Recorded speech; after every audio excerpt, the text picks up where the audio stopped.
Olunaku lw'eggulo Katikkiro wa Buganda Charles Peter Mayiga yategezezza olukiiko nti mu kaweefube w'okuzza Buganda ku ntikko bazzaako okutereeza ennyanja ya Kabaka ey'omu Ndebe eyolekedde okusaanawo.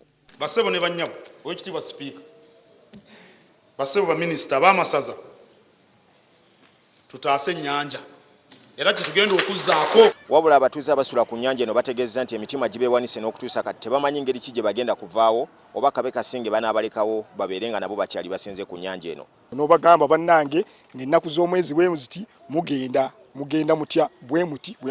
Tetuganye bagenda giddaabulula naye tetunaakumanya egenda kuddaabululwa etya era n'abantu abaliko ku nnyanja kuno bagenda kukolebwa batya. Abalala betwogeddeko nabo bagamba nti singa babafunirawo okolera kijja kubayamba. Bandibadde tugamba kulaakulana nnungi naye nga ffe abadde bakolerawo bandibadde at least batufunira ekifo we batteeka.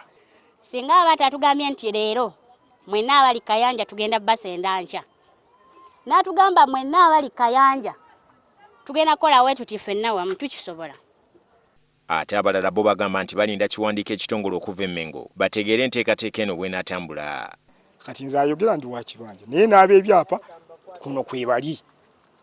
Kakati situndaba kufuna mu buwandiike bwennyini nga buva mu ofiisi y'e Mengo nga butugamba nti abantu b'ettaka mugenda bwe muti. Katikkiro Mayiga yategezezza olukiiko era olunaku lw'eggulo nti ettaka ly'ennyanja eno lyali yiika 49 nga kati waasigalawo yiika 22 ezitakyamala nnyanja eno kwetaaya.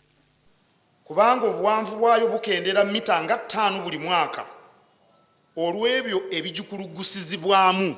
Guli omwala guveeyo yonna erubaga ne guleeta amazzi mu nnyanja. Ennyanja bajjako ekitoogo ekyabeeranga wali ekyakwatanga amazzi agava eri. Ennyanja ya Kabaka eno yasimibwa ku mulembe gwa Ssekabaka Mwanga II mu mwaka gwa 1886. Dean Lubowa Sava, NTV Akawungezi.